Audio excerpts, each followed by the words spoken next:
بسم الله الرحمن الرحيم الحمد لله رب العالمين الصلاة والسلام على نبينا محمد وعلى آله وصحبه أجمعين أما بعد. Nous allons entamer aujourd'hui avec l'aide d'Allah Tabaraka wa Ta'ala une série de cours qui va porter sur un sujet qui est très important. C'est même le sujet le plus important. C'est la raison pour laquelle Allah Tabaraka wa Ta'ala il nous a créés. C'est le but, c'est l'objectif. C'est le sujet auquel le Coran a consacré. La totalité du Coran traite du tawhid.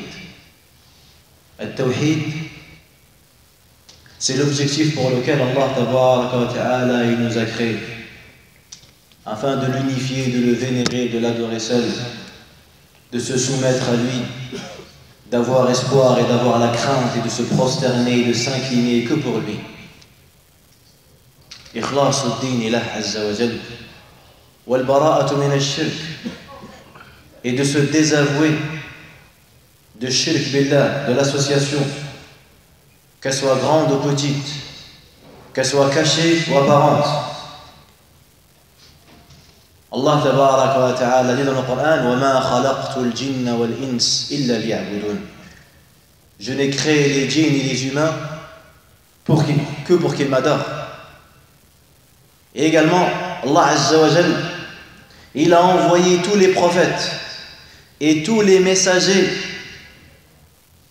pour le tawhid. Allah dit: وَلَقَدْ بَعَثْنَا فِي كُلِّ أُمَّةٍ رَسُولٍ أَنِ اعْبُدُوا اللَّهَ وَاجْتَنِبُوا الطَّاغُوتَ. Nous avons envoyé dans chaque communauté, dans chaque nation, un prophète qui portait comme message: adorez Allah et éloignez-vous des fausses divinités. Allah dit également: وَمَا أَرْسَلْنَا مِنْ قَبْلِكَ مِنْ رَسُولٍ إِلَّا نُوحِي إِلَيْهِ أَنَّهُ لَا إِلَهَ إِلَّا أَنَا فَاعْبُدُونِ. بالتوحيد يحيا العبد حياة حقيقية. C'est par le tawhid qu'on obtient la vraie vie, rempli, le cœur rempli de soumission et d'agrément. C'est par le tawhid qu'on récolte le succès, al-karama wal-izz, fi dunya wal-akhirah. Wa bidouni tawhid yahya al-abdu hayatan bahimiyya. Et sans le tawhid, nous allons vivre comme les animaux. Inhum kal-an'ami bal hum adall. Faqidu at-tawhid kal-mayyit walau kana yamshi fi at-tariq. Celui qui a été privé de l'unicité d'Allah Azza wa Jal, il est comme le mort, même s'il marche. Bit-tawhid, on obtient al-amn, la sécurité, fil awtan, dans nos pays, wa rahatul abdan, et le repos du corps. Allah dit: alladhina amanu wa lam yalbisu imanahum bi dhulm ulaika lahumul amn wa hum muhtadun. Regardez, ce verset là, il a inquiété les Sahaba radiyallahu anhum.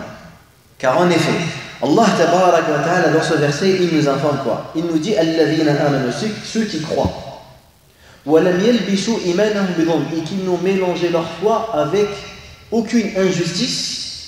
C'est ça la condition. Ils ont cru, ils n'ont mélangé leur foi avec aucune injustice. Qu'est-ce qu'ils auront comme récompense? Lahumul amn, déjà ils seront en sécurité, seront apaisés. وهم مهتدون. Sahaba radiyallahu anhum, quand ils ont entendu ce verset, ils sont venus se plaindre auprès du prophète sallallahu alayhi wa sallam. Ils disent: Ya Rasulallah, mais qui d'entre nous n'a pas commis d'injustice? T'imagines? Lam yalbisu imanahum bi dhulm. Qui d'entre nous n'a pas été injuste vis-à-vis de sa femme, vis-à-vis de ses enfants? Qui parmi nous, quand son fils il a puni, on a puni correctement et on n'a pas outrepassé les limites? Qui d'entre nous n'a pas été injuste vis-à-vis de lui-même, en négligeant ses prières, en négligeant le Coran? Qui parmi nous n'a jamais été injuste en parlant mal contre son frère, derrière son dos, le calomnier, mentir sur lui, se moquer de lui? C'est pas possible. Innakum tukhti'una bil-layli wan-nahar. Allah il nous dit: vous commettez les fautes et les erreurs jour et nuit. Wal-insan bi tab'ihi kana zaluman jahula. Il est injuste et il est ignorant. Fiqh Sahaba radiyallahu anhum. Ils pensaient ne jamais faire partie de ce verset. Ils pensaient ne jamais avoir la sécurité. Alors, alayhi sallam leur a dit, n'avez-vous pas entendu ce qu'a dit l'homme pieux en parlant de Luqman? Inna shirka la dhulmun azim. Il leur a dit, l'injustice ici, ce n'est pas l'injustice dont vous croyez, mais l'injustice ici fait référence à shirk, à l'association. C'est par le tawhid qu'on obtient le bonheur, le repos du corps. C'est par le tawhid qu'on est préservé des charlatans, des sorciers. C'est par le tawhid qu'on obtient les bénédictions dans la vie d'ici-bas et dans la vie de l'au-delà. C'est par le tawhid que notre foi va se renforcer et augmenter et perdurer. L'essentiel du message de l'islam, c'est le tawhid. Allah Azza wa Jal, il est unique. Et seul, Azza wa Jal, il détient les clés de cet univers dont l'homme ne connaît qu'une infime partie. Et Allah Tabarak wa Ta'ala, il veut qu'on se rappelle fréquemment du tawhid. Qu'on se rappelle tous les jours du tawhid. Le musulman, quand il termine sa prière, il dit Astaghfirullah, Astaghfirullah, Astaghfirullah, Allahumma anta as-salam, wa minka as-salam, tabarakta ya dhal jalali wal ikram, la ilaha illa Allah wahdahu la sharika lah, lahu al-mulk wa lahu al-hamd, wa huwa ala kulli shay'in qadir, lahu al-ni'matu wa lahu al-fadl. Le musulman, il récite Ayat al-Kursi après chaque prière, avant de dormir, une fois le matin, une fois le soir. Pourquoi? Parce qu'il y a du tawhid. Le musulman, quand il termine les ablutions, il dit Ashhadu an la ilaha illallah wa anna Muhammad. Quand il termine sa prière, avant de clôturer sa prière, fait tahiyyat Ashhadu an la ilaha illallah wa anna Muhammad Rasulullah. L'invocation de la tristesse, de l'angoisse, c'est la ilaha illallah Rabbul Arsh al-Azim. La ilaha illallah Rabbus Samawati wa Rabbul Ard. Rien de tawhid, que du tawhid. La meilleure des paroles et la plus sublime dans l'absolu, c'est la parole de l'unicité. La ilaha illallah. Les cieux et la terre ont été établis à cause de cette parole. Ainsi que l'ensemble de la création. Les messagers, al-anbiya wal-rusul, ont été envoyés avec cette parole. Et à la suite de celle-ci, les livres ont été révélés. Du fait de cette parole-là, les balances ont été établies. Et les registres ont été consignés. Et les marchés du paradis et de l'enfer ont été dressés. Les hommes se sont divisés en croyants et mécréants et pieux et pervers. La création, l'ordre, la rétribution et le châtiment ont pour origine cette parole, la ilaha illallah. Le Messager rahimahullah dit فَكُلُّ خَيْرٍ عَاجِلٍ وَآجِلٍ فَإِنَّهُ مِنْ ثَمَرَاتِ التَّوْحِيدِ وَكُلُّ شَرٍ عَاجِلٍ وَآجِلٍ فَإِنَّهُ مِنْ ثَمَرَاتِ الشِّرْكِ. Tout bien, proche ou lointain, est un bénéfice du tawhid.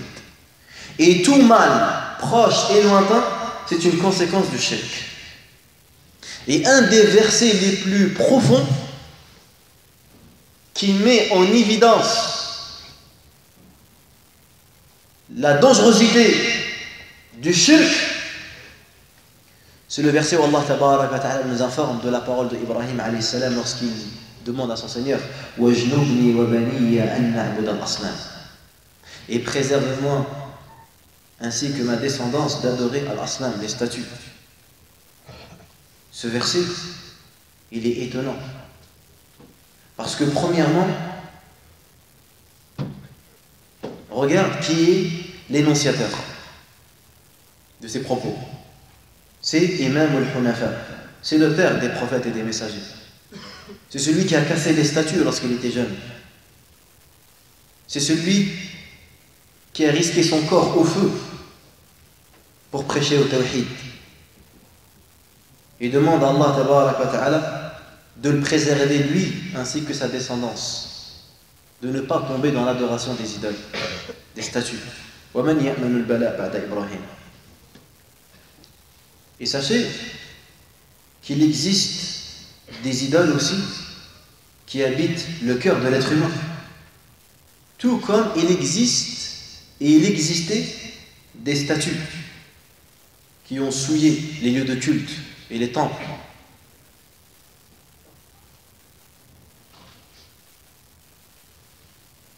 C'est la raison pour laquelle tout le Coran et toute la Sunna ont détaillé d'une manière claire ce sujet-là. L'imam Malik, rahimahullah, il dit Muhal, il est impossible qu'on peut penser que le Nabi sallallahu alayhi wa sallam allama ummatahu al-istinja wa lam yu'allimhum at-tawhid. On ne peut pas imaginer que le Nabi sallallahu alayhi wa sallam a enseigné à sa communauté comment aller aux toilettes et qu'il n'ait pas enseigné le tawhid. Je vous dis ça pourquoi? Parce qu'il y a des gens qui ont été loin dans la compréhension du tawhid. Il y a des gens qui ont dérapé, qui ont dévié, qui ont été trompés et dupés par les théories des philosophes et des gens de la rhétorique qui ont voulu introduire le rationnel dans ce sujet-là et qui sont égarés. Combien sont ceux qui ne comprennent même pas encore la foi au destin? Ils sont encore confus par rapport au destin d'Allah. Ils n'ont pas encore compris qui était Allah. Certains, ils doutent encore de la justice d'Allah Azza wa Jal, car ils n'ont pas encore compris qui était leur créateur. Mais Allah, il va les châtier. Pourquoi? Mais ils ne savaient pas. Mais Allah, pourquoi alors il les a créés? Pourquoi? Les gens se posent des questions, car ils ont des failles et des réponses qui n'ont pas encore soulagé leur foi et leur croyance. Pourtant, comme on a dit, la croyance a été détaillée. Elle a été expliquée de manière claire et évidente. Et c'est ce que, Inch'Allah, tabarak wa ta'ala, nous allons essayer de nous rappeler. De nous rappeler ce sujet fondamental. On a besoin de nourrir notre foi. On a besoin sans cesse d'être confronté à cette vérité et de se faire un bilan et de se faire une autocritique constante, de surveiller nos cœurs, notre langue, nos membres. Où sont-ils par rapport à l'unicité? Est-ce qu'ils sont connectés avec Allah ou est-ce qu'ils sont connectés avec les humains? Est-ce qu'ils sont perturbés par l'homme et ils craignent l'homme plus que leur crainte de leur créateur? Al-Tawhid, tout d'abord, bien sûr, il a plusieurs termes pour désigner le Tawhid. On peut dire Tawhid, on peut dire Al-Aqidah, le Tawhid, la croyance. Même le terme Sunnah, des fois, il peut être utilisé pour désigner le dogme. Les salafs ont même écrit des livres, Kitab al-Sunnah, et qui parlent de la croyance, du musulman. Al-Iman, la foi. L'iman, le tawhid, l'i'tiqad. Tous ces termes-là. L'imam Abu Hanifa, rahimahullah, il a même écrit un livre dans la croyance, dans le tawhid, il l'a appelé Al-Fiqhu Al-Akbar. Al-Fiqh, c'est un terme qui est beaucoup utilisé pour désigner la jurisprudence. Cette science qui consiste justement à étudier les actes d'adoration, comment faire la prière, comment jeûner, comment faire les ablutions. Mais al-fiqh, la langue arabe, veut dire al-fahm, la compréhension. Et même Bukhari rapporte d'après Mu'awiya ibn Abi Sufyan que le Nabi sallallahu alayhi wa sallam a dit: "Man yuridillahu bihi khayran yufaqihu fi ad-din." Celui à qui Allah lui veut du bien et il lui accorde la compréhension de la religion. Comprend toute la religion. Abu Hanifa, rahimahullah, le fiqh al-akbar dans lequel il parle de la plus grande des compréhensions, la plus majeure, qui est justement l'unicité. Et ici, on veut définir ce terme-là, tawhid, qui est beaucoup utilisé. Tawhid, dans la langue arabe, est l'origine du verbe wahada ou wahidu, c'est-à-dire rendre la chose unique. Et tawhid, c'est un masdar, c'est le nom de l'action. Ce tawhid-là, qui est shahada, shahada tawhid la ilaha illallah, elle est composée de deux piliers, négation et une affirmation. Nafi wa ithbat, la ilaha, tanfi. Tu nies et tu renies toute divinité, illallah, et tu l'affirmes à Allah seul, tabarak wa ta'ala. La ilaha illallah, la ilaha haqq. Il n'y a pas de Dieu en vérité si ce n'est Allah azza wa jalla. Et ici, les gens de science, ils nous disent que le khabar, il est muqaddar. La formation, elle est sous-entendue, elle n'est pas citée. La ilaha, il n'y a pas de divinité, il manque quelque chose qui n'a pas été évoqué, mais elle est sous-entendue. Alors certaines personnes se sont trompées. Ils ont dit la ilaha khaliq, ou la ilaha mawjoud. Ils ont dit il n'y a pas de Dieu qui existe, ou il n'y a pas de Dieu créateur. Et les savants ont dit que cette explication était incomplète. Pourquoi? Parce que justement, les gens, ils n'ont pas contesté qu'Allah était créateur. Allah, il le dit souvent dans le Coran. Et si tu les interroges, qui a créé les cieux et la terre, ils te diront certes c'est Allah. Mais les gens ont contesté le fait que c'est Allah seul qui mérite d'être adoré.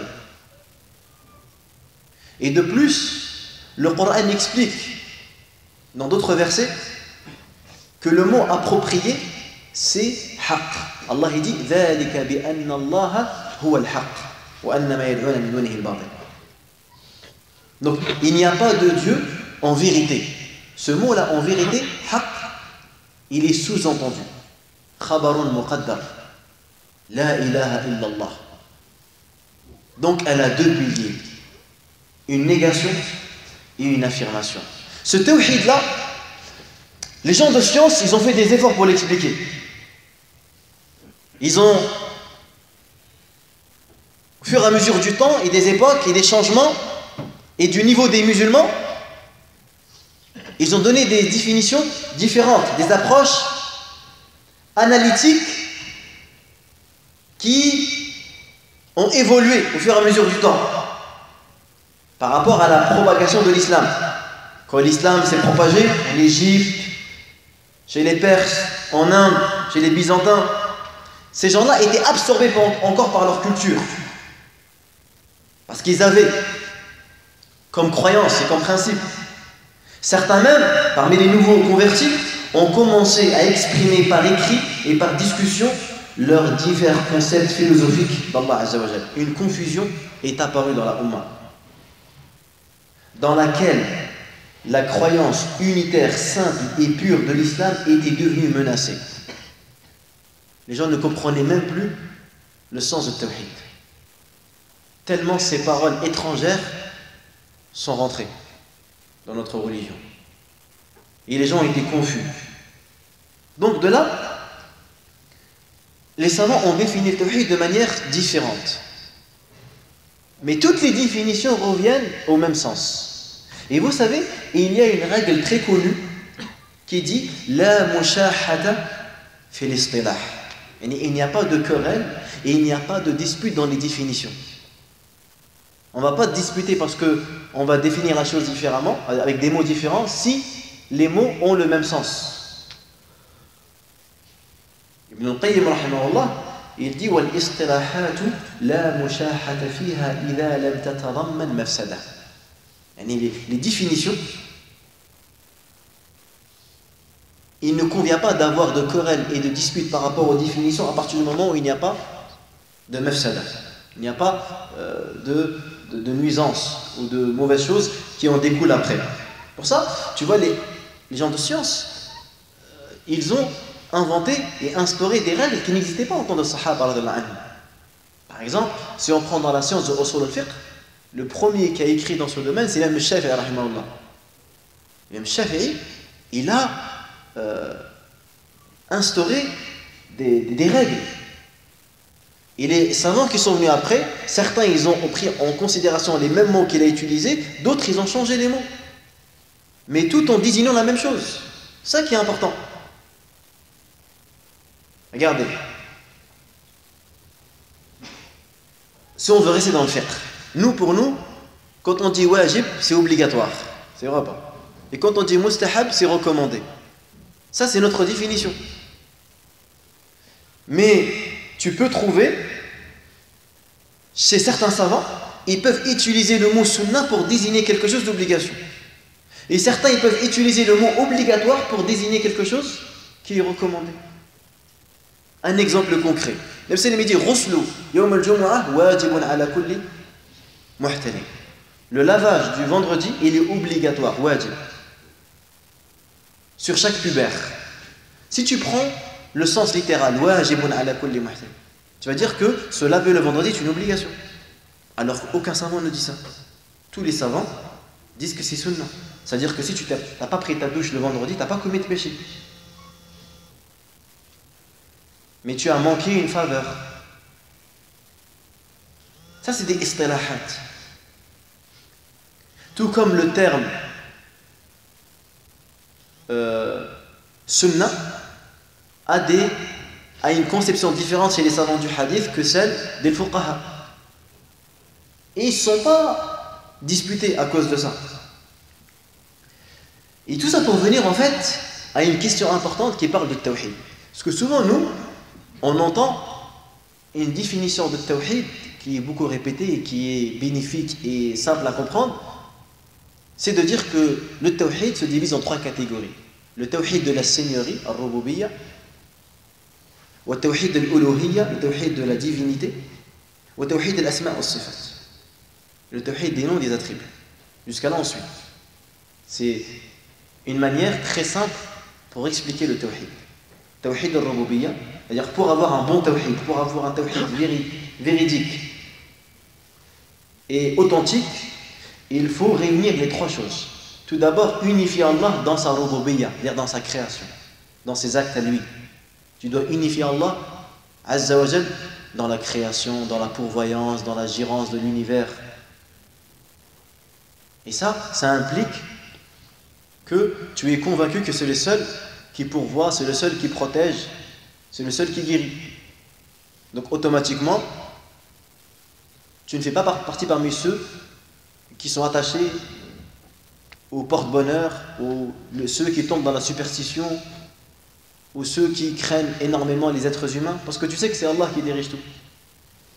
Et c'est Allah Azza wa Jal qui gère l'univers et qui gère le monde. Il n'y a pas une feuille qui tombe d'un arbre sans qu'il ne soit au courant. Et le deuxième type de tawhid, c'est celui de l'uluhiyya, de la divinité. C'est le fait d'unifier Allah nous dans nos actes. Ça veut dire, on doit adorer Allah seul, uniquement. Et si on donne une adoration à autre qu'Allah, on tombe dans le shirk. Que ce soit une adoration du cœur, comme l'amour, la crainte, l'espoir, la confiance, ou que ce soit une adoration de la langue, comme le fait d'implorer le pardon d'une créature, de demander à quelqu'un de te pardonner tes péchés, ou comme le fait d'utiliser tes membres pour autre qu'Allah, comme le fait de prosterner ou t'incliner ou d'égorger, de sacrifier pour autre qu'Allah tabaraka wa ta'ala. Ça on appelle tawhid al-uluhiyya. Et le troisième, tawhid al-asma' wa sifat, unifier Allah dans ses noms et ses attributs. Tu affirmes à Allah tous les noms et tous les attributs qui s'est donné sans leur donner de comment et sans faire de ressemblance et sans les renier et sans les interpréter. Vous voyez, ça c'est une manière simple de comprendre le tawhid. Maintenant, il y a quelques points importants que je voudrais éclaircir. Le premier, c'est que tu as des gens qui sont contre cette manière de présenter le tawhid. Parce qu'ils disent, elle est nouvelle. Elle n'a été prononcée que récemment par certains savants qui ont fait le prêche et qui ont défini le tawhid de cette manière-là. Mais on ne connaît pas chez les salafs, parmi les sahaba et parmi les tabi'in, qui ont défini le tawhid avec ces mots-là. Donc quand ils t'entendent expliquer le tawhid de 3 comme ça, ils vont te classifier directement. Et il y a un deuxième groupe également qui est dans l'erreur, qui croit que si tu ne parles pas de tawhid de cette manière-là, tu n'as pas compris le tawhid. Tu es obligé d'expliquer le tawhid avec ces mots-là. Tawhid rububiyya, uluhiyya, asma' wa sifat. Et les deux voix se sont trompés. Ceux qui critiquent les musulmans ou les gens de science qui définissent le tawhid avec ces 3 catégories sont dans l'erreur. Et ceux qui obligent tous les musulmans à expliquer le tawhid avec cette théorie-là sont également dans l'erreur. Parce que lorsqu'on regarde bien, tu as des savants qui ont expliqué Tawhid différemment. Mais, avec des différents mots, mais avec le même sens. Avec le même contenu. Exemple, Ibn Taymiyyah, il lui dit que Tawhid yanqasim ila qismayn. Même Ibn al-Qayyim, il fait pareil. Tawhid al-ma'rifa wal-ithbat, wa Tawhid al-qasd wal-talab. Tawhid al-ma'rifa, c'est le Tawhid de la connaissance, wal-ithbat et de l'affirmation. Et ce Tawhid-là, il parle de quoi? Il traite de quoi? Il traite de l'existence d'Allah, donc du Tawhid de la seigneurie. Et il traite également des noms et des attributs. Et le deuxième, Tawhid al-qasd wal-talab, le Tawhid de la volonté, qui va traiter le Tawhid de l'uluhiyya, de la divinité. Ouais. Ils l'ont expliqué en deux parties, tout en regroupant le même contenu, la même signification. Tu trouves certains savants, ils ont même dit que le Tawhid se divisait en 4 catégories. Ils ont dit le premier, c'est l'iman bi wujudillah, c'est de croire à l'existence d'Allah. Et le deuxième, c'est de croire à la seigneurie d'Allah, que c'est le seul créateur, le seul gérant de l'univers, le seul pourvoyeur. Et Tawhid, l'iman bil uluhiyatillah, que de croire qu'Allah c'est le seul qui mérite d'être adoré, invoqué et supplié. Et le quatrièmement, l'iman bil asma wa sifat, croire aux noms et aux attributs. Donc que tu dises que Tawhid se divise en 2, ou en 3, ou en 4, le plus important c'est que quoi? C'est que tu donnes ce contenu-là. Et que tu ne réduis pas le Tawhid à reconnaître qu'Allah c'est le créateur de toutes choses. Parce qu'il y a des gens qui reconnaissent qu'Allah c'est le créateur de toutes choses, qui disent c'est Dieu qui a créé, oui c'est Dieu qui a créé, mais c'est pas pour autant que c'est des croyants. On est d'accord?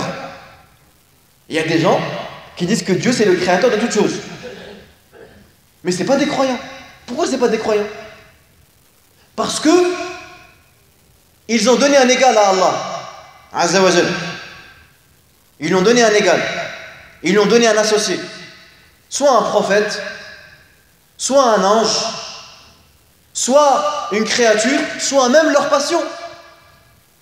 S'ils mettent leur passion égale à Allah Tabaraka wa Ta'ala. C'est pas parce que quelqu'un il affirme qu'Allah il existe et qu'Allah c'est lui qui a tout créé qu'il est obligatoirement musulman et croyant. Non.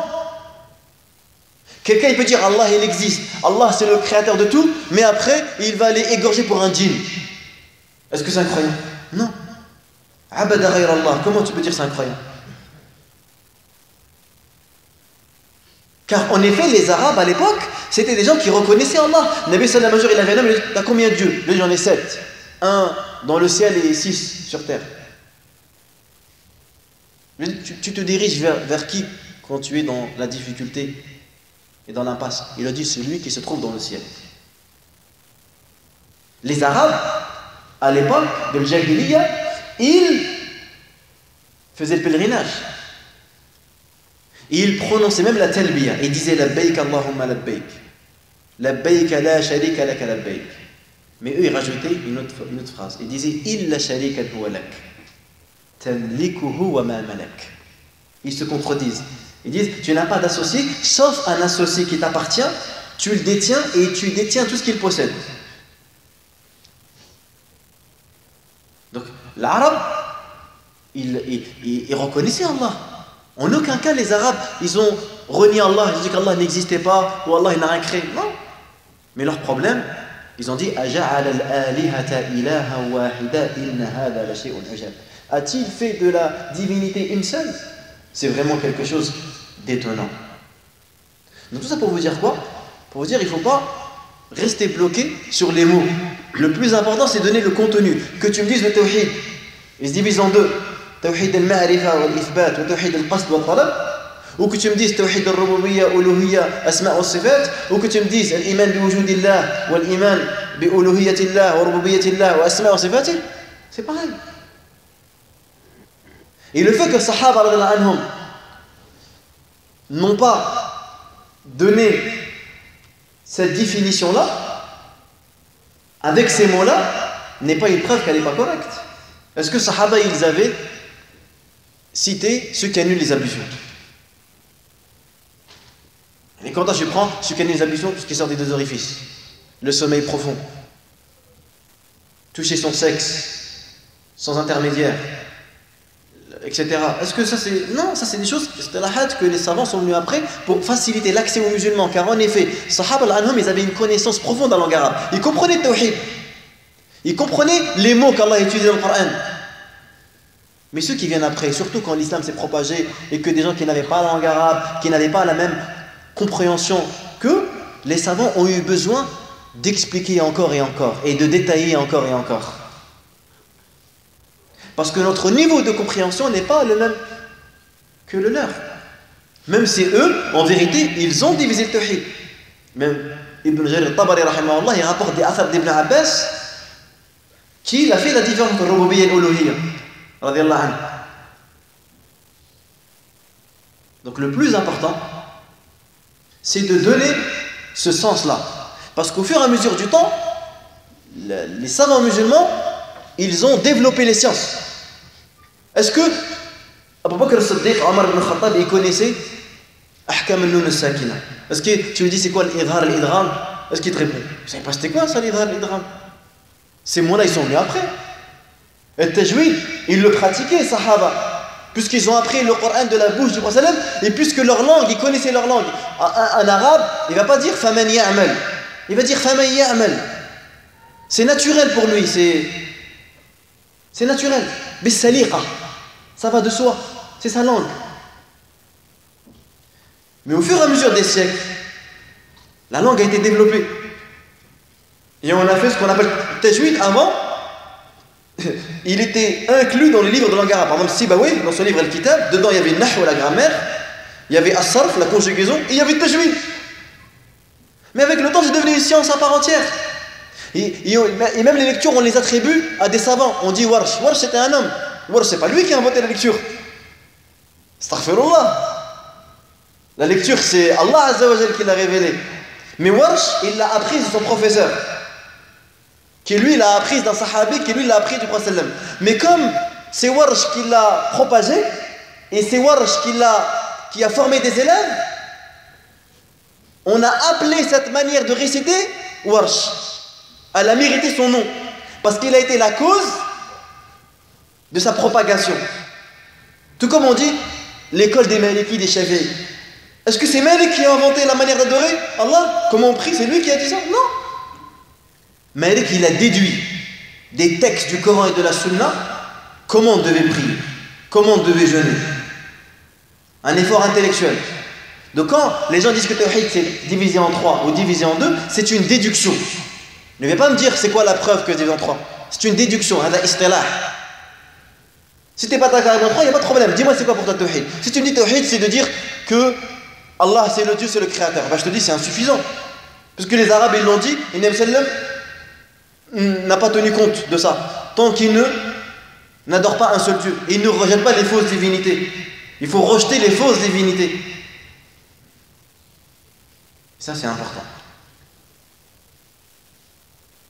Et à partir du 3e et 4e siècle, effectivement, il y a eu cette classification du tawhid comme on la connaît.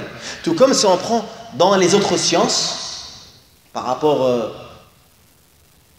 comme on a dit tout à l'heure, les ablutions, par rapport à les conditions de la prière, istiqbal al-qibla, satr al-awra, ça, des manières que les savants ont eu recours pour donner accès. Ça, c'est des moyens pour donner accès justement à la science.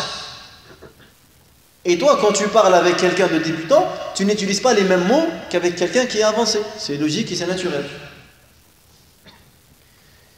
Et ce tawhid-là, les gens, bien sûr, sont différents dans la pratique. Les musulmans, les muwahhidoun, n'ont pas tous le même niveau dans leur foi et dans leur tawhid. Et le musulman, comme vous le savez, et comme on l'a vu dans les cours précédents, doit toujours viser l'excellence. Il doit toujours viser l'excellence. Si vous interrogez Allah et vous lui demandez le paradis, demandez-lui le firdaus. Car c'est le plus haut niveau du paradis. Le musulman, il faut qu'il ait une himma, une motivation élevée. Alors il y a ceux qui ont le tawhid et il y a ceux qui ont concrétisé le tawhid. C'est pas pareil. Il y a ceux qui ont le tawhid. D'accord? Ils ont compris le tawhid, mais ils ont des manquements. Il y a des erreurs dans leur pratique, dans leur culte, dans leur rite. Il y a encore un vide dans leur cœur. Mais ils ont l'essentiel, le tawhid. Et il y a ceux qui ont concrétisé le tawhid. Ceux qui concrétisent le tawhid, écoutez bien, ce qu'Allah tabaraka wa ta'ala leur réserve. C'est des gens qui vont entrer au paradis sans même être jugés. Sans même être jugés. T'imagines? Il y a ceux qui seront jugés et qui iront en enfer. Il y a ceux qui seront jugés et qui resteront cloîtrés dans l'Araf, parce que les bonnes et les mauvaises actions seront pareilles. Il y a ceux qui seront jugés et qui entreront au paradis. Car en effet, les bonnes actions sont supérieures aux mauvaises. Et il y a ceux qui vont être honorés, gratifiés, récompensés par Allah tabaraka wa ta'ala en accédant au paradis sans même être jugés. Al-Jannah mubasharatan. Haoula hum alladhina haqqaqu at-tawhid. Sont ceux qui ont concrétisé le tawhid. Dans un hadith rapporté par Al-Bukhari et Muslim, d'après Ibn Abbas, radiyallahu anhu, le Nabi sallallahu alayhi wa sallam a dit: عرضت علي الأمم فرأيت النبي ومعه الرهط والنبي ومعه الرجل والرجلان والنبي ليس معه أحد. Regardez, le sallam, il dit les communautés m'ont été exposées. Ce hadith est super important. C'est un hadith de référence chez les gens de science concernant la concrétisation du tawhid. Donc regardez, il y a beaucoup de bénéfices à en tirer. Les communautés ont été exposées au prophète sallallahu alayhi wa sallam. Il a dit: j'ai vu le prophète accompagné d'un groupe de gens.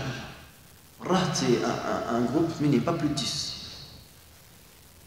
وَالنَّبِي وَمَعَهُ الرَّجُلُ. Et j'ai vu un prophète accompagné d'un seul homme. Et un prophète accompagné de 2 hommes. Et écoutez bien, وَالنَّبِي لَيْسَ مَعَهُ أَحَدٌ. Et j'ai vu 2 prophètes accompagnés de personnes. Il y a eu des prophètes, subhanallah al-azim, qui ont été envoyés par Allah azza wa jal pour prêcher toute une nation et n'a répondu à leur appel que 2 personnes. Et d'autres n'a répondu à leur appel qu'une seule personne. Et subhanallah al-azim, il y a eu des prophètes qui sont venus, ils ont prêché, ils ont appelé, ils ont averti avec les preuves claires, parce qu'un prophète est toujours envoyé avec des miracles, avec des preuves. Et personne ne les a écoutés. Et personne ne les a suivis. Ils sont morts sans que personne n'ait répondu favorable à leur appel. Vous voyez? Et dans ça, on pourrait parler pendant des heures. Que le croyant ne doit jamais baisser les bras. Nuh alayhi salam, qui a prêché 950 ans, son peuple, 950 ans. Et il a utilisé toutes les méthodes et tous les moyens pour leur faire parvenir la vérité.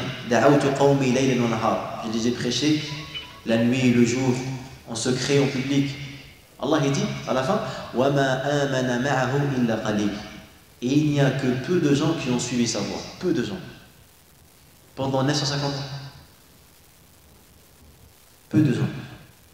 Donc, la quantité n'est jamais un gage, et ne sera jamais un gage, et ne sera jamais un signe de droiture et de véracité. Ça ne veut rien dire.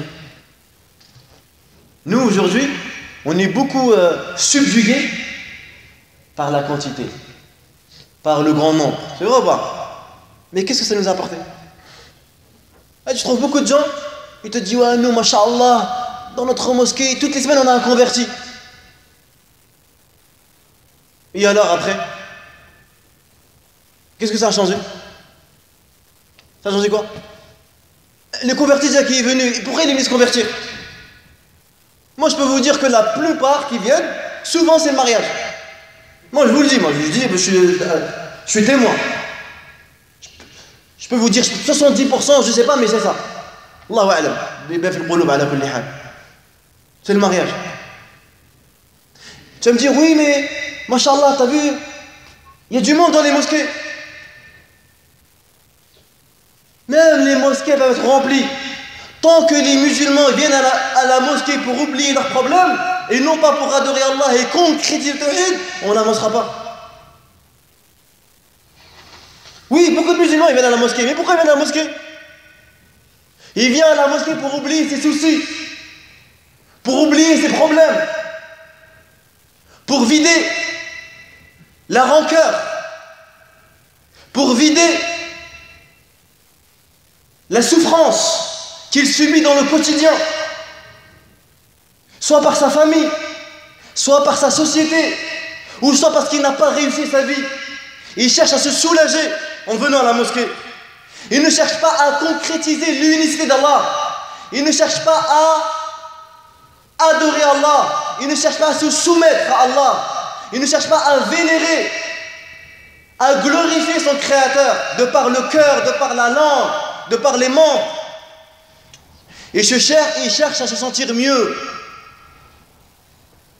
Il cherche l'apaisement. Il cherche la tranquillité. C'est pour ça que ça n'avance pas. Sahaba, quand ils ont embrassé l'islam, dites-moi la vérité. Est-ce qu'ils ont cherché la tranquillité? Ou est-ce qu'ils allaient être punis? Est-ce qu'ils allaient être torturés? Est-ce qu'ils allaient être tués par le kuffar de Quraysh? Ils savaient très bien que celui qui allait se convertir, il allait souffrir. Et ils ont souffert. Certains ont été tués, torturés jusqu'à la mort. D'autres, ils n'ont pas supporté la torture. Ils ont prononcé la mécréance avec leur bouche. Mais leur cœur était apaisé par la foi. Comme Ammar ibn Yasir. Auquel Samir lui dit, s'il recommence, recommence. S'il recommence à te contraindre, recommence à dire. D'autres ont été tués, comme sa mère Soumaïa, la première martyre en islam. Lorsqu'ils ont embrassé l'islam, ils savaient ce qu'ils allaient endurer. Mais comme ils ont vu que c'était la vérité, comme ils ont voulu obtenir l'agrément d'Allah et l'élévation auprès d'Allah, ils ont adhéré à cette religion et ils ont patienté. Allahu Akbar. Nous aujourd'hui, il y a des gens qui viennent vers l'islam parce qu'ils veulent la belle vie. Ou parce que c'est une mode aujourd'hui. L'islam, on le convoite par défaut, malheureusement. Pour beaucoup, c'est devenu une mode. Et tu as juste à voir les contradictions. Subhanallah. Tu as juste à voir les contradictions dans lesquelles ils sont. C'est qu'ils n'ont pas compris le dogme, ils n'ont pas compris la croyance.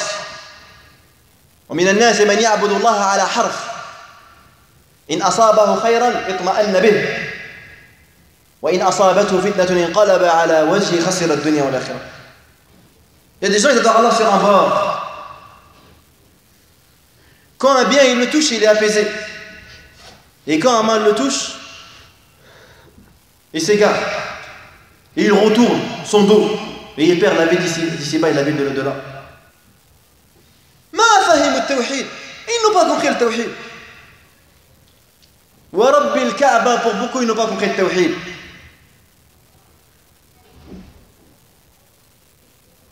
Tahqiq al-tawhid, c'est quelque chose qu'on verra. Une dimension particulière, un changement radical. Le cœur, il est connecté 24 heures sur 24 avec Allah Azza wa Jal. Et celui qui a concrétisé le tawhid va se manifester dans son comportement, dans son éthique, dans sa manière de parler. Il faut construire sa foi. Le tawhid, il va servir à réparer nos failles, nos défauts, nos faiblesses. Quand tu as un mur qui est cassé, et que toi, pour le réparer, tu décides de mettre de la peinture pour cacher la fissure, est-ce que tu l'as réparé? Tu n'as rien réparé du tout.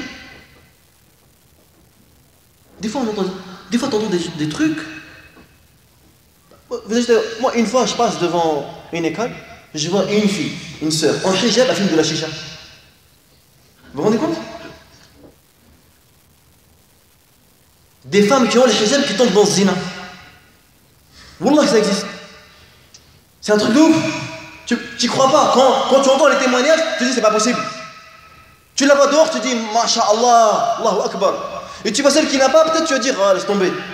Alors que la réalité, peut-être, elle est souvent différente de ce qu'on pense.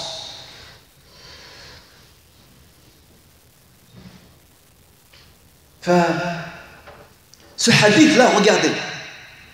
Quand le Nabi sallam dit que les communautés m'ont été présentées, j'ai vu des prophètes personnels. Ils n'ont été suivis par personne. Et il dit, puis, j'ai vu une grande foule. J'ai pensé que c'était ma communauté. C'est Moussa et son peuple. Il dit, puis après, j'ai aperçu une grande foule. Et on m'a dit, voici ta communauté. Voici ta communauté. Et il y a 70 000 personnes d'entre eux qui rentreront sans châtiment et sans être jugés. Bien sûr, 70 000 ici, certains vont dire, oh, bah, 70 000 on est foutu. Mais 70 000, certains savants ils ont dit, c'est pas un chiffre les Arabes donnent ce chiffre-là pour dire une quantité. Ça ne donne pas un nombre défini. C'est comme Allah a dit, istaghfir lahum. Ça ne veut pas dire si tu demandes 80 fois, Allah il va leur pardonner. Et certains dans d'autres versions ils disent avec chaque 1000 il y aura encore 70 000, etc. Moi il y a de l'espoir. Sahaba quand ils ont entendu ce hadith là, ils se sont mis à discuter entre eux. Qui sont ces gens là? Regardez le hirf de Sahaba. Certains ont dit peut-être ce sont ceux qui sont nés musulmans. Jamais ils ont adoré les idoles, jamais ils ont commis du shirk. Peut-être ce sont ceux qui sont nés musulmans. D'autres ils ont dit non, peut-être ce sont ceux qui ont fait le hijra avec le prophète sallallahu alayhi wa sallam. Et pendant qu'ils discutaient, pendant qu'ils débattaient, Nabi sallam est sorti, il leur dit de quoi vous parlez? Ils ont dit on parle à propos de ceux qui entreront au paradis sans être jugés et sans être châtiés. Et là, An-Nabi alayhi salatu wassalam, avec des mots clairs, concis, il nous décrit qui sont ces gens-là. Qala alayhi salatu wassalam, humul ladhina la yastarqun. Regardez la première qualité. Humul ladhina la yastarqun. Ce sont ceux qui ne demandent pas la ruqya. Ils ne vont pas demander la ruqya à leurs semblables. Ils ne vont pas demander la ruqya à des êtres humains. Quand ils veulent demander, ils s'adressent directement à leur Seigneur. Il n'y a pas d'intermédiaire entre nous et Allah. Dans l'islam, il n'y a pas de clergé. وَقَالَ رَبُّكُمُ ادْعُونِي أَسْتَجِبْ لَكُمْ أَمَّنْ يُجِيبُ الْمُضْطَرَّ إِذَا دَعَاهُ وَيَكْشِفُ السُّوءَ أَإِلَهٌ مَعَ اللَّهِ إِذَا سَأَلْتَ فَاسْأَلِ اللَّهَ وَإِذَا اسْتَعَنْتَ فَاسْتَعِنْ بِاللَّهِ هذا هو التوحيد. Nous, certains parmi les musulmans, dès que il ressent que quelque chose ne va pas dans sa vie, sahroni wala aynouni, il fuit vers la mosquée, il court vers les raqis et les imams, il les harcèle toute la journée sans même penser à pleurer devant son Seigneur et son Créateur. Et certains, ils aiment toujours la facilité. Vous savez, on est dans une époque de facilité. Le prêt-à-porter, c'est dans tout. La nourriture, on achète, tout est prêt. Tu mets dans le micro-ondes, 1 minute, tu manges. Même quand on achète les meubles, etc., t'as juste à la va-vite. On nous a éduqués à ça. Et les gens, ils pensent que quand ils ont des problèmes, ils ramènent une bouteille d'eau, récite-moi du Coran. Ils pensent que quand tu vas lui réciter le Coran, sa vie elle va changer. Du jour au lendemain, celui qui ne s'est pas marié, masha'Allah, la princesse charmante, elle va venir, akhi fillah, je suis à toi. Celui qui était malade, il va se réveiller le matin, Allahu Akbar, c'est disparu, ça a disparu. Celui qui ne trouvait pas de travail, il va boire de l'eau, on va l'appeler pour lui demander un entretien. Il cherche les solutions faciles. Dire, au lieu d'aller vers la vérité, au lieu de se remettre en question, de voir ton tawhid, de voir tes prières à l'heure et comment tu les fais, et est-ce que tu fais bien les ablutions avant, au lieu de voir est-ce que tu n'as pas coupé les liens de parenté, au lieu de voir est-ce que ton comportement n'est pas mauvais, au lieu de surveiller ton langage, au lieu de se remettre en question nous-mêmes, de nos péchés, de nos défaillances, non, on a dû me faire un truc. C'est les autres. Ils ont dû m'aïen. Ils ont dû m'ensorceler, c'est pour ça que j'arrive pas à me marier. Ça, j'arrive pas à travailler. J'arrive pas à faire la prière, on m'a fait un truc. Subhanallah al-azim. Ils sont trompés par Shaitan. Et pour surmonter, et même si on va dire c'est vrai, des gens ils ont voulu t'ensorceler, c'est une vérité, ça existe. On va pas le nier. Allah l'a affirmé dans le Coran. Al-aïnu haq de Salamidi. C'est pas par des solutions comme ça que tu vas faire face à ces gens-là, à tes ennemis. C'est pas comme ça. Là, tu es en train de chercher la solution la plus facile. Il n'y a pas plus facile que de voir quelqu'un, récite-moi de l'eau dans une bouteille. Pas plus. Pas comme ça qu'on construit un dogme, une croyance. C'est pas comme ça qu'on va rendre des croyants forts, patients, endurants, qui font face aux épreuves, qui font face aux moqueries, qui font face aux injustices. Les Sahaba, ils ont été éduqués comment? Comme ça. Résultat, regardez quand ils ont ouvert la Mecque, est-ce qu'ils se sont vengés? Non. Ils ne sont pas vengés. Mais ils auraient pu te rappeler ce que tu m'as fait, toi. Avant, quand on était à la Mecque. Et non, ils sont... Khalid ibn Walid, qui combattait les musulmans pendant la bataille de Uhud, il s'est retrouvé à combattre aux côtés des musulmans durant les autres batailles. Subhanallah al-azim. C'est devenu leur frère. Alors qu'il y a quelques jours avant, il les combattait. C'est devenu leur frère. Et faites la différence entre nous aujourd'hui. Faites la différence. Et il n'a pas été rapporté dans Sira, dans Sunnah, que les Sahaba ont rappelé à Khalid tout ce qu'il leur a fait auparavant. Jamais ils lui ont évoqué son passé. Et le mal qu'il leur a fait. Parce qu'ils connaissent le tawhid. Ils ont été éduqués. Rabbahum al-Nabi sallallahu alayhi wa sallam. La première des qualités de ces gens-là, la yastaqoun. Ils ne demandent pas d'autre pourquoi. Les kamel et tawakkulihim ala Allah. Bien sûr, ça ne veut pas dire que c'est pour tout le monde. Il y a des gens, des fois, qui ont besoin de demander la ruqya. Il y a quelqu'un qui est possédé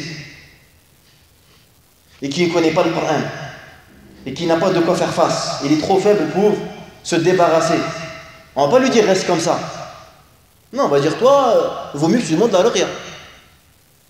Pourquoi? Parce que grâce à ça, bi'idhnillah, avec la grâce d'Allah Azza wa Jal, tu pourras faire tes prières correctement, tu pourras reprendre ta vie normale. Donc c'est pas pour tout le monde, mais c'est la règle générale. La règle, c'est qu'on doit commencer d'abord par se faire le ruqya nous-mêmes. Invoquer Allah nous-mêmes. Si maintenant on n'y arrive pas parce qu'on est faible, parce qu'on a des manquements, parce qu'on n'arrive pas, et bien là, qu'est-ce qu'on fait? On peut demander. On peut demander, je dis bien. Mais sinon, regardez la femme qui était venue à Nabi sallam, hayya muslim. Elle dit, Rasulullah, inni la usra. Elle avait des crises d'épilepsie, elle était possédée. Elle a dit, invoque Allah qui me guérisse. Et sallam lui a dit, si tu souhaites, j'invoque Allah pour qu'il te guérisse. Et si tu souhaites, tu patientes dans le paradis. Qu'est-ce qu'elle a choisi? Elle a dit, ya Rasulallah, alors je patiente. Mais ya Rasulallah, est-ce que tu peux invoquer Allah que lorsque je fais mes crises, fais en sorte que je ne me découvre pas? Tu peux invoquer Allah que lorsque je fais mes crises, je ne me dévoile pas. Subhanallah. Même dans cet état-là, elle pensait à garder sa pudeur et préserver son corps. La yastaqun wa la yatatayyarun. Ils ne tombent pas dans la superstition. At-tiyara. Les Arabes avant étaient beaucoup dans ça. Quand ils voyaient les oiseaux voler d'une manière, ils ne voyageaient pas. Il entend un mot par exemple, il dit, ah, tu as emporté la poisse. C'est ça en fait l'expression, tu as emporté la poisse. Il y en a même, ils l'ont encore à notre époque. Tu as emporté la poisse. Comment ça veut dire quoi j'ai porté la pause? Dis-moi, ça veut dire quoi? Explique-moi par rapport à ta foi en tant que croyant, en tant que musulman, tu reconnais la foi au destin, en quoi l'être humain, il va influencer le choix d'Allah Azza wa Jalla. Et ça, nous, malheureusement, on l'a vu. Que ce soit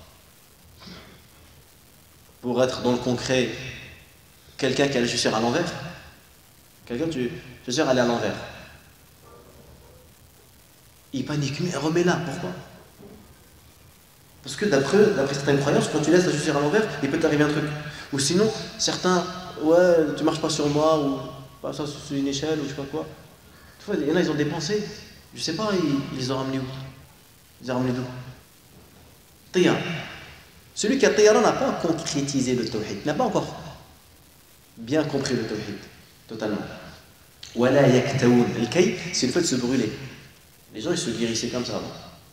Et quand ils avaient des maladies, ils se brûlaient avec un fer, voilà. Et le Seigneur dit la yu'adhibu binar illa rabbul nar. Ne châtie par le feu que le Seigneur. Et en fait, as-sifatul mushtaraka, l'attribut commun que ces gens-là ont, c'est ce qu'il dit le Seigneur après, hum alladhina la yastarqun wa la yatatayyarun wa la yaktawun wa ala rabbihim yatawakkalun. Ils placent leur confiance en Allah. En fait, c'est ça l'essentiel. C'est que ce sont des gens qui placent leur confiance en Allah. Et ils ont concrétisé at-tawakkul.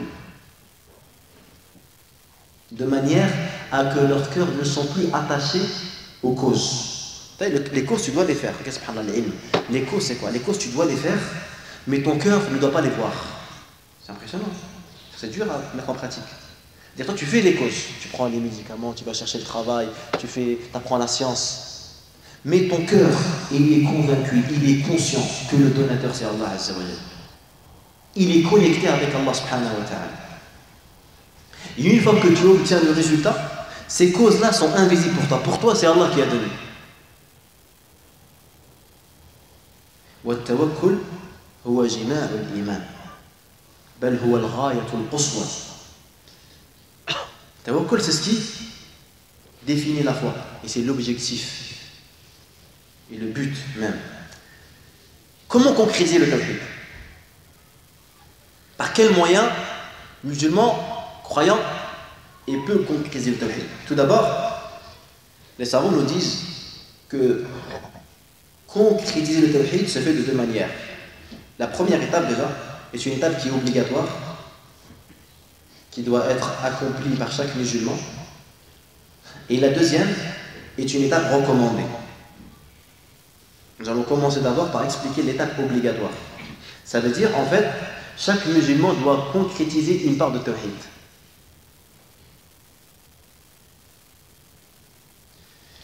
S'il veut le concrétiser, s'il souhaite faire partie parmi ceux qui le concrétisent.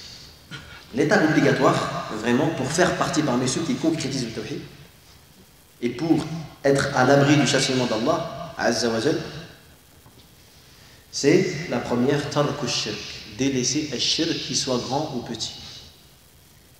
Et quand on parle de shirk billah Azza wa Jal, c'est un mot qui signifie taswiyatu ghayrillahi billah fima huwa min khasaisillah. C'est le fait de mettre égal autre qu'Allah à Allah dans des choses qui sont propres à Allah Azza wa Jal. Donc bien sûr, nous, certains gens de science, ils citent les exemples d'égorger pour les tombes, ou de faire tawaf autour des tombes, ou de se prosterner pour des tombes. Certains musulmans, quand ils entendent ces exemples-là, ils peuvent croire qu'ils sont loin du shirk. Parce qu'eux, ils ne font pas ça, ou ils ne voient pas. Par exemple, nous, en France, on ne voit pas de gens qui tournent autour des tombes. On n'en voit pas. Est-ce que pour autant que les musulmans, certains musulmans ne sont pas dans le shirk? Si, certains musulmans tombent dans le shirk, mais dans d'autres formes de shirk. Le Nabi sallam n'a pas dit ta'isa abdul dinar, ta'isa abdul dirham, ta'isa wal takas. A perdu l'adorateur du dinar, l'adorateur du dirham. Aimer l'argent, tout le monde, nous tous on aime l'argent. Mais il y en a, ils n'aiment pas l'argent, ils la vénèrent. Ils adorent l'argent. L'argent, elle occupe un degré dans leur cœur incroyable. S'il n'a pas d'argent, il préfère mourir. T'as des gens qui sont comme ça. Quand il n'y a pas d'argent, il n'y a pas d'argent qui rentre, il dit franchement je meurs, c'est mieux pour moi. En fait, c'était ça son objectif. En fait, la vie pour lui, elle est réduite à l'argent.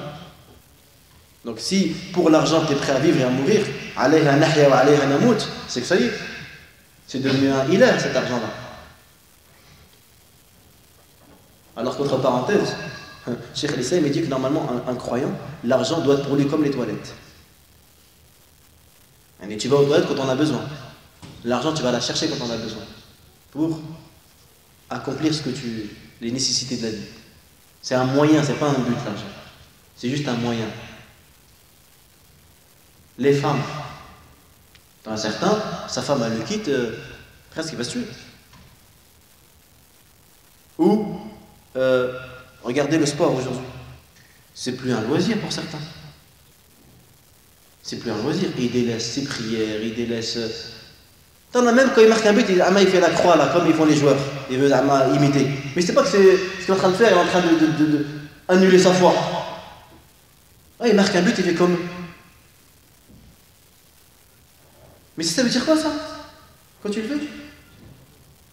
Ils n'ont rien compris les gens. Tu as celui qui vient à la prière avec le maillot du Barça, où il y a la croix dedans. Il dit Iyyaka na'budu wa iyyaka nasta'in. Et il ne voit pas ce qu'il y a sur lui. Un truc des gens qui disent que Dieu c'est trois. Dieu il s'est incarné dans un être humain. Il s'est retrouvé dans le corps d'un être humain. Il s'est humilié pour nous. Astaghfirullah. Ta'ala Allah amma yasifun. Quand on dit tark shirk, il y a des formes graves du grand, il y a des formes petites. Donc les graves, c'est les grandes plutôt, qu'Allah nous en préserve, c'est vraiment le fait de donner une adoration à autre qu'Allah Azzawajal, telle que la prière, telle que le jeûne, telle que l'invocation dans les choses où seul Allah il est capable de faire. On n'a pas certains musulmans qui appellent sur certaines radios là, pour savoir son avenir, pour savoir qu'est-ce qui va lui arriver demain, est-ce qu'il va se marier, est-ce qu'il va trouver un travail. Alors que ça fait partie du tawhid ça. Il n'y a qu'Allah qui connaît l'invisible. Il a les clés de l'invisible, il n'y a que lui qui connaît. Pourquoi ils vont demander à des êtres humains ce qui va leur arriver demain? Où est-ce qu'ils vont avoir ça?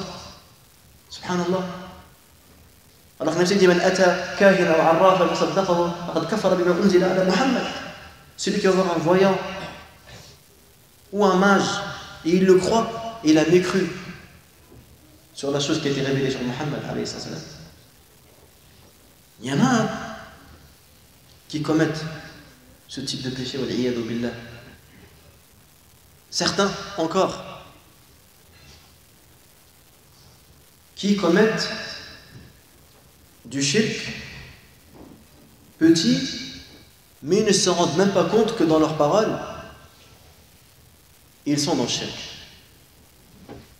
Nabi sallam, lorsqu'un homme il lui a dit Masha Allah wa shi'it, Allah a voulu et tu as voulu. Il a dit Aja'altani lillahi niddan, tu m'as mis égal à Allah. Dis Masha Allah wahda.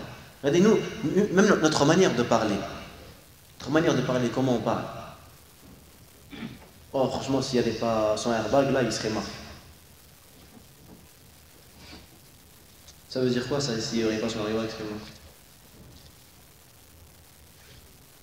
S'il n'y aurait pas eu un tel, jamais il aurait eu ce travail. C'est un mauvais comportement, vous avez le droit. Non, tu dois dire, grâce à Allah, puis grâce à l'airbag. Il a été sauvé. Grâce à Allah, puis grâce à telle personne, il a trouvé son travail.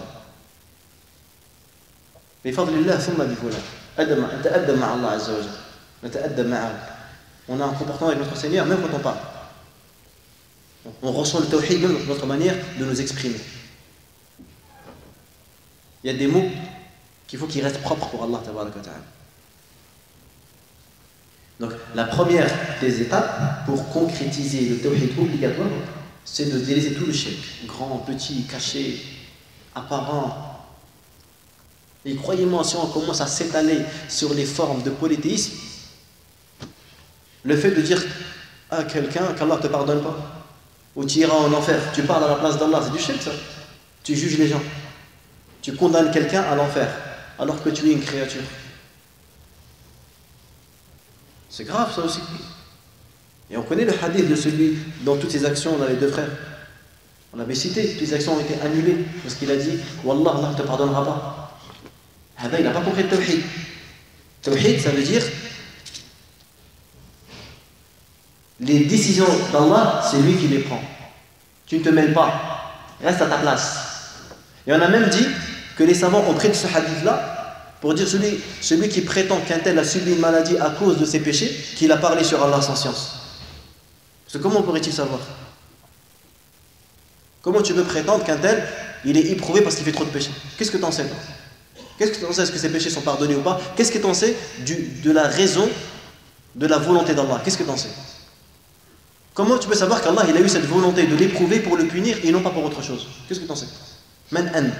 Qui es-tu? Man ant. Vous voyez? Ça c'est du tawhid. Le tawhid. Tawhid c'est également dans mon cœur. Et ça, c'est vraiment, on veut se remettre en question. Regardez. Souvent nous, on a un oubli. On oublie souvent que le secours, il est d'abord divin.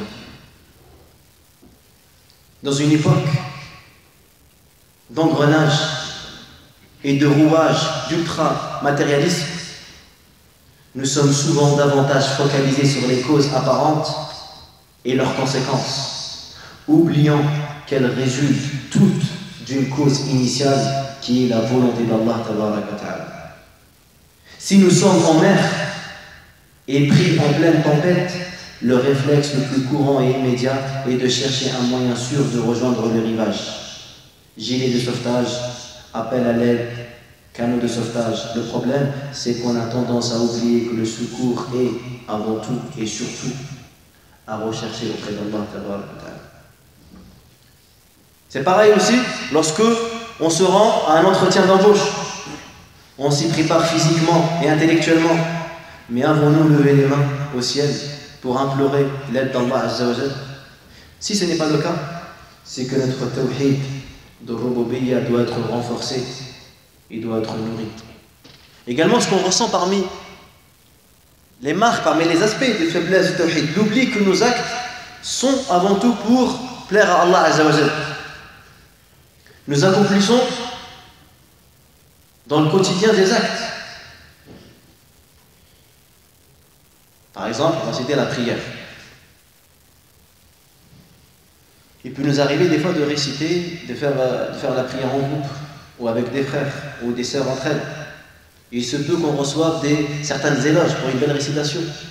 On peut aussi être pris d'orgueil, d'autosatisfaction lorsqu'on va diriger la prière. On peut être trompé dans plein d'actions. Dans plein de choses du quotidien, on oublie qu'on fait ça pour rechercher l'agrément d'Allah. On rend un service à quelqu'un et on ne reçoit pas de merci ou de reconnaissance. Pourquoi on est gêné? Bon, on va dire c'est humain, c'est vrai. Mais nous, en tant que croyants, quand on fait du bien, quand on rend un service, est-ce qu'on recherche la reconnaissance des gens? Ou est-ce qu'on recherche la reconnaissance d'Allah? Comment t'expliques que quand un voisin, tu lui tiens la porte, si tu ne dis pas merci, tu la lâches sur lui. إنما نطعمكم لوجه الله لا نريد منكم جزاء ولا شكورا إننا نخاف من ربنا يوما عبوسا قمطريرا. Et si réellement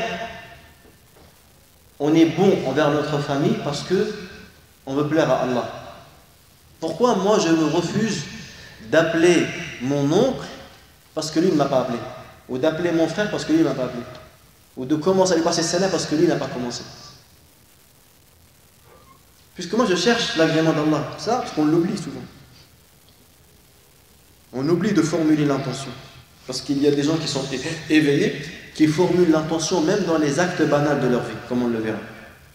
Et d'autres pas. Hasil, c'est que la première des choses, tarku shirk bi jami' anwa'. La deuxième des choses, pour concrétiser le tawhid obligatoire, tarku al-bid'a, délaisser les innovations. Et la troisième des choses, délaisser les péchés. Ça, c'est ce qu'on appelle le degré obligatoire pour faire partie du groupe de ceux qui ont concrétisé le tawhid. Maintenant, il y a un degré recommandé. Ad-daraja al-mustahabba. Et c'est dans ce degré-là que les gens se différencient. Que les gens ils vont récolter les degrés et les honneurs de la part d'Allah tabaraka wa ta'ala. وهو أن لا يكون في القلب شيء من التوجه لغير الله أو التعلق بسواه فيكون القلب متوجها بكليته إلى الله ليس فيه التفات لسواه نطقه لله وفعله وعمله لله بل وحركة قلبه لله. Ce degré élevé rend la personne, rend le cœur orienté spécifiquement à Allah Azza wa Jal. Il n'est attaché à personne d'autre. Quand il parle pour Allah. Quand il agit pour Allah. Même son cœur, il bouge pour Allah subhanahu wa ta'ala. Il y avait un pieux, il disait, même quand il se gratte les cheveux, il dit, si je devais me gratter les cheveux, j'essaierai de le faire pour Allah. Subhanallah. Mu'adh ibn Jabal disait, Inni ahtasibu nawmati kama ahtasibu qawmati. J'attends la récompense de mon sommeil tout comme j'attends la récompense de ma prière. Parce que lorsqu'il dort, il cherche l'agrément d'Allah. Son cœur, il est rempli de ça.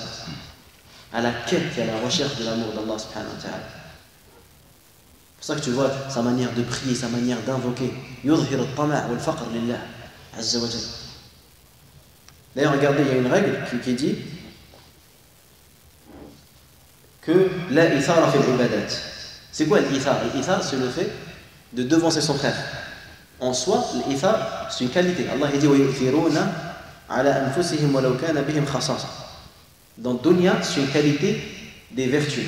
Par exemple, tu laisses la place à ton frère. Tu es assis sur une chaise, il y a une seule chaise. Et tu laisses ton frère s'asseoir à ta place et toi tu restes debout. Ça s'appelle du ithar.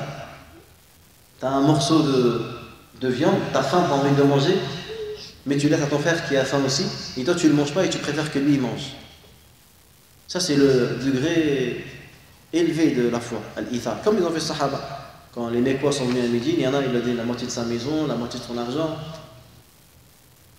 C'est bon. L'imam Ahmed, rahimahullah, il dit, je préfère que mon corps soit découpé en morceaux plutôt que les gens aillent en enfer. Et il est prêt à se sacrifier pour que les gens arrêtent de faire des péchés. Tellement ils ont l'amour des gens, l'amour du bien pour les gens. L'ithar, c'est une qualité dans la dunya. Dans le dunya, c'est bien de faire l'ithar. Des fois, tu donnes de ta personne, tu donnes de tes biens pour le bonheur de l'autre. Mais dans la religion, ce n'est pas une bonne chose. Parce que le qa'ida dit la ithara fil ibadat. Par exemple, tu es dans le deuxième rang. Il y a une place qui se libère. Des fois, tes frères vont dire vas-y, tfaddal akhi, tfaddal akhi, la yuhibbu ahadukum hatta yuhibba li akhihi ma yuhibbu li nafsihi. Non, c'est une erreur, tu ne dois pas lui laisser, c'est toi qui vas. Tu dois montrer à Allah que tu as besoin des hasanat. Tu dois montrer à Allah que tu es pauvre de hasanat. Non, tu y vas. Premier rang. Nous, non, on a le zuhd dans ça. La yuhibbu ahadukum hatta yuhibba li akhihi ma yuhibbu li nafsihi. Mais pourquoi on ne le fait pas dans notre dunya? C'est ça, normalement, la yu'minu ahadukum hatta yuhibba li akhihi ma yuhibbu li nafsihi. Dans l'umur ad-dunyawiyya. Regarde quand il y a deux frères qui sont sur une femme pour se marier. Je peux te dire que ça peut arriver au meurtre, hein. Ça je te le dis. Hein. Normal. C'est pas la bagarre, ça peut arriver au meurtre. Et on le voit tous les jours dans notre quotidien. C'est pas easy. Bon, frère, mon frère, vas-y, franchement, je la voulais, mais frère, Inch'Allah. T'es mon frère, là, Inch'Allah, tu sois heureux avec elle et tu la rendes heureuse. Il n'y a pas l'ithar dans ces choses-là. Voilà un poste à avoir. Hein? Et ça joue entre toi et tes frères. Comment on est? Là, l'ithar, il est demandé. L'ithar, il est demandé là. Tout fait. Mais dans l'ibadat, non. C'est ça que des fois, tu as des gens, c'est des ignorants. Ils critiquent certains musulmans qui vont faire le hajj et tout. Il dit pourquoi il fait le hajj? Pourquoi il ne fait pas sadaqa? Subhanallah. Il reproche jamais à ceux qui partent chaque année en vacances. et qui dépensent 4 000, 5 000 euros pour aller en vacances, pour eux c'est logique. Mais pour eux, quelqu'un il va chaque année en Umrah ou Hajj, c'est du gaspillage. Pourquoi ils ne donnent pas? Regarde nos frères qui sont dans le besoin. Mais ça c'est dur de leur côté. Hein. Un jour, un frère il m'a dit comme ça. Il critiquait une personne qui avait acheté une voiture, je sais pas, 10 000, 15 000 euros. Il dit pourquoi il n'achète pas une voiture de 5 000 euros, il donne le reste sabilillah. Je dis d'accord. Toi pourquoi tu achètes un yaourt à 3 euros alors que tu peux acheter 1 euro et les 2 euros tu donnes à quelqu'un pour manger? Toi tu n'arrives pas à faire un sacrifice de 2 euros et tu veux que lui fasse un sacrifice de 5 000 euros. C'est toujours pour les autres. Les gens ils se voient pas eux. Il dit là, j'ai des voitures à 10 000 euros, il peut acheter 5 euros. Toi pourquoi tu achètes la boisson là à 3 euros alors que tu peux aller, je sais pas moi, acheter une boisson à 60 centimes? Pourquoi tu as acheté le pain là, à 80 centimes et tu vas pas à la Simpli à 40 centimes? Pourquoi? Ah bah si, bah le goût c'est pas pareil. Mais pourquoi tu prends une voiture de 10 000 euros c'est une voiture de 5 000 euros? Pourquoi cette contradiction comme ça là? C'est toujours contre. C'est vrai qu'Ibn Taymiyyah il a même parlé dit la plupart des gens ils critiquent la dunya parce qu'ils l'ont pas eu. C'est pas qu'ils critiquent la dunya parce que c'est éphémère, non, parce qu'ils l'ont pas. Mais un douche. S'ils l'avaient, il aurait dit autre chose. Et il ajab encore de voir certains qui critiquent des musulmans qui ont de l'argent pour faire aller au pèlerinage. Oui, d'accord, ça serait bien qu'ils donnent de l'argent, ce débat, c'est un affaire muta'addi, etc. Mais il y a beaucoup de savants qui pensent que renouveler l'Umrah et le Hajj c'est encore mieux parce que Allah fatah alayh, qu'est-ce que tu veux? Le mieux c'est qu'il fasse les deux.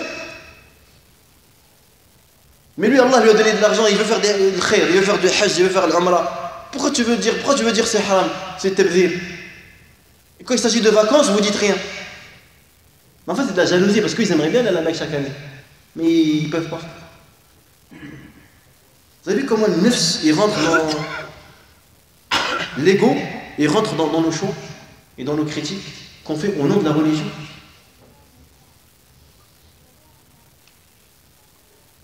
Enfin, ce degré-là, recommandé pour concrétiser le tawhid, c'est de faire que nos actes, nos paroles, notre mouvement, nos pensées sont vers Allah Ta'ala. Et ça, c'est un degré énorme. Et dans ce degré-là, la maison dit, ils disent, c'est des gens qui vont délaisser une chose qui n'est pas interdite de peur de tomber dans quelque chose d'interdit. Ajib. Ils vont délaisser quelque chose qui n'est pas interdit de peur de tomber dans quelque chose qui est interdit. Ibn Sirin, le tabi'i, il avait acheté de l'huile pour 100 000 dirhams pour faire du commerce. Un jour, il est rentré chez lui, il a vu un rat, une souris, à côté du bidon d'huile. À ta place, tu aurais fait quoi? À sa place. Tu n'as pas vu la souris dedans. Elle était à côté. Ibn Sirin est rentré. Il voit le bidon, il voit la souris à côté. Il n'a pas vu dedans. Mais la souris, elle se trouvait dans la chambre. Donc elle aurait bien pu entrer dedans et sortir ou quoi. Allah, qu'est-ce qu'il a fait? Il a pris l'huile, il l'a jetée. Il n'a pas voulu la vendre. Tawarru'an. De peur de vendre une marchandise aux musulmans défaillante. Certains ils ont dit, moi j'ai pas vu. Tant que j'ai pas vu, c'est bon. Ouais, mais si le client, tu lui dis, je te vends de l'huile, écoute le contexte, il y avait une souris à côté, je ne l'ai pas vu rentrer dedans. Il va l'acheter? Il ne va pas l'acheter. Il va avoir d'autres commerçants dans lesquels il n'y a pas de doute. Ibn Sirin, tawarra. Subhanallah. Degré. Ça, c'est le degré de la piété. Il y a tawarra. Et le wara, ça, c'est un degré qui est. C'est une qualité qui se trouve chez ceux qui ont concrétisé le tawhid. Et dire, ils vont même délaisser des choses qui ne sont pas haram de peur de tomber dans le haram. Ou ils ont un doute. Ajib. Et pour arriver à ce degré-là, il y a des causes, il y a des facteurs. Parmi ces causes-là, la science. Et parmi ces causes également, التصديق الجازم, la certitude, والامتثال, et la soumission à Allah tabaraka wa ta'ala. Et en règle générale, les gens de science nous disent que pour enraciner le tawhid dans notre cœur, il faut connaître Allah. Une des sciences la plus noble qui a le plus d'impact sur nous, c'est le fait de connaître Allah. Connaître Allah par ses noms et ses attributs. C'est par cette science-là qu'on pourra changer et évoluer. Et tous les manquements et tous les péchés et tous les égarements qui ont eu lieu chez les musulmans sont dus au manquement de leur connaissance à Allah Azza wa Jalla. Celui qui a volé,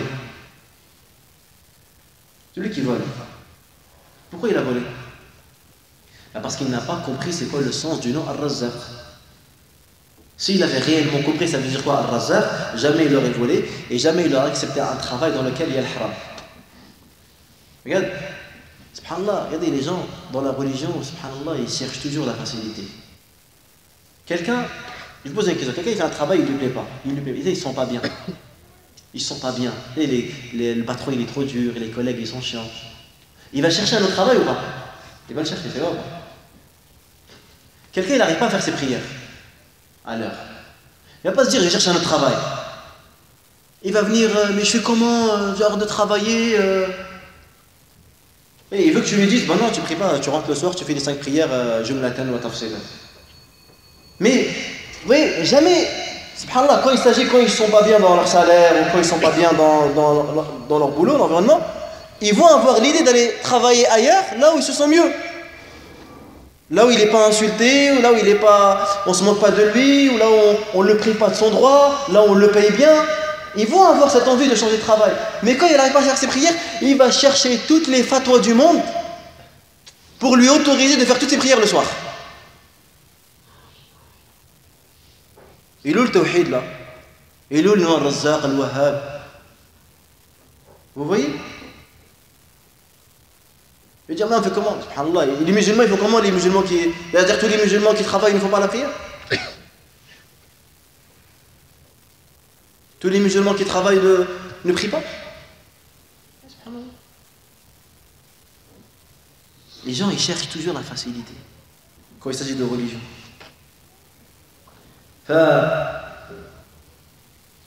Donc, parmi les causes de non-racinement du tawhid, connaître Allah. Connaître Allah, connaître ses noms, apprenez les noms et méditez sur les noms. Un jour, il y a un rabbin, il vient à Nabi Sallallahu alayhi wa sallam, il dit à Rasulullah, ya Muhammad, j'ai lu dans la Torah que Allah il mettait les 7 cieux dans un seul doigt, et les 7 terres dans un seul doigt, et tous les océans dans un seul doigt, et tout le reste de l'humanité dans un doigt. Puis il les maintient avec sa main. Il dit, je suis le roi. Où sont les tyrans? Je suis le roi. Où sont les orgueilleux? Et Nabi Sallam il a souri. Puis il a récité le verset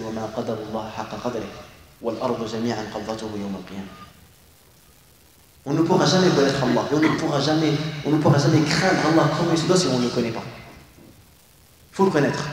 Et parmi les moyens de connaître Allah, c'est de méditer le Coran, de comprendre le Coran, d'analyser le Coran. Alors si vraiment tu aimes Allah, tu seras prêt à faire tous les efforts du monde pour comprendre le Coran. Tu crois pourquoi les gens de science ont consacré des mois, des années et des milliers d'euros pour étudier l'arabe? Il a pris l'arabe pour parler l'arabe? Pour regarder Jazira? Il a pris l'arabe? Non. Il a pris l'arabe pour comprendre le Coran. Donc quand je dis ouais mais j'aimerais bien mais je connais pas l'arabe, bah c'est que t'aimes pas assez Allah Azza wa Jalla, tout simplement. Si ton amour il était trop fort pour Allah, t'aurais appris l'arabe. Les gens quand ils aiment un métier, ils savent que pour faire ce métier il va apprendre l'anglais. Il va apprendre l'anglais. Il va aller en Angleterre, il va vivre là-bas dans une famille d'accueil, je ne sais quoi, pendant 1 an, 2 ans, il va apprendre l'anglais. Parce qu'il veut ce métier-là. Il sait que sans l'anglais, il ne pourra pas avoir ce métier-là. Si vraiment tu aimes Allah, pourquoi tu n'apprends pas l'arabe? Si vraiment tu veux comprendre la parole d'Allah, tu veux comprendre sa parole, tu veux communier, pourquoi? Pourquoi il n'y a pas cet effort qui est fait? C'est ça. Il faut faire des efforts pour arriver à un degré de compréhension de la parole d'Allah et pour pouvoir la méditer et la savourer. Également, la foi, comme ils ont dit les gens de science, est comme un arbre qui détient des racines, qui sont la science, la connaissance, la certitude. Et les savants ils disent que les actions du bien, telles que obéir à Allah, délaisser les péchés, la méditation, l'évocation d'Allah Azza wa Jal, rester avec les gens du bien, écouter, rester avec les assises où on parle d'Allah, on parle de l'au-delà, être satisfait des décisions d'Allah, être reconnaissant, manger le halal, ordonner le bien, interdire le mal, tout ça c'est des causes et c'est des raisons qui augmentent la foi et qui en même temps augmentent le tawhid et qui font que le tawhid soit enraciné, soit ancré en nous. Et il a toujours, comme on a dit, c'est un arbre, il a toujours besoin d'être arrosé. Ça veut dire, c'est pas tu vas prendre une fois, après ça y est, tu vas devenir un pieux pendant toute ta vie. C'est-à-dire, à chaque fois, chaque jour, chaque semaine, chaque mois, tu devras faire des efforts pour nourrir ta foi, nourrir ton tawhid, pour l'arroser, la réflexion, la méditation, chercher la science du Coran, de la Sunna, mais aussi la science de l'univers. Tu peux augmenter ta foi quand tu regardes un reportage sur les animaux. Tu peux augmenter ta foi. Tu peux augmenter ta foi lorsque tu vas étudier la médecine, comme le corps humain, subhanallah, comment Rabbi l'a créé. À l'école, franchement, si le musulman il a le tawhid, même à l'école, il augmente sa foi. Il est à l'école, cours de biologie, ou de SVT, les gens ils sont là, ils écrivent, lui, là, subhanallah. La prof elle parle, il dit subhanallah, subhanallah. Parce que lui, à chaque fois, toutes les informations qu'il a, et il a une foi qui fait que c'est très bien que cet ADN, ou ces molécules, ou ces cellules ont été créées par Allah, le Créateur, le Puissant. Rien n'est fait au hasard. Tout ce qu'il voit dans la vie, il fait le lien avec son Créateur, avec son Seigneur. Il prend toutes les causes et toutes les raisons pour augmenter sa foi et pour augmenter sa certitude en Allah Azza wa Jalla. On termine juste par ce point-là. Regardez parmi certains exemples de pieux prédécesseurs qui avaient la foi, que je n'ai pas cité tout à l'heure par rapport à la ruqya, Saïd ibn Jubayr. Saïd ibn Jubayr, un jour un scorpion il l'a mordu. Cette histoire elle est rapportée par Al-Dhahabi. Sa mère elle a juré, elle lui a dit Wallah, tu vas voir le ruqya pour qu'il te fasse le ruqya. Et comme elle a juré, il ne voulait pas lui désobéir parce que sinon elle devrait nourrir les pauvres ou jeûner 3 jours. Et en même temps il était gêné parce que lui il ne voulait pas avoir le ruqya, car il voulait appliquer le hadith la yastarqun. Il ne demande pas la ruqya. Il a dit alors pour ne pas désobéir à ma mère et pour ne pas demander la ruqya, je suis parti le voir et je lui ai donné mon autre main qui n'a pas été mordue. Subhanallah. Yani ajib amruhum. L'état dans lequel ils étaient. Allah Azza wa Jalla أن يقوي إيماننا وأن يهدينا إلى صراط مستقيم والحمد لله رب العالمين.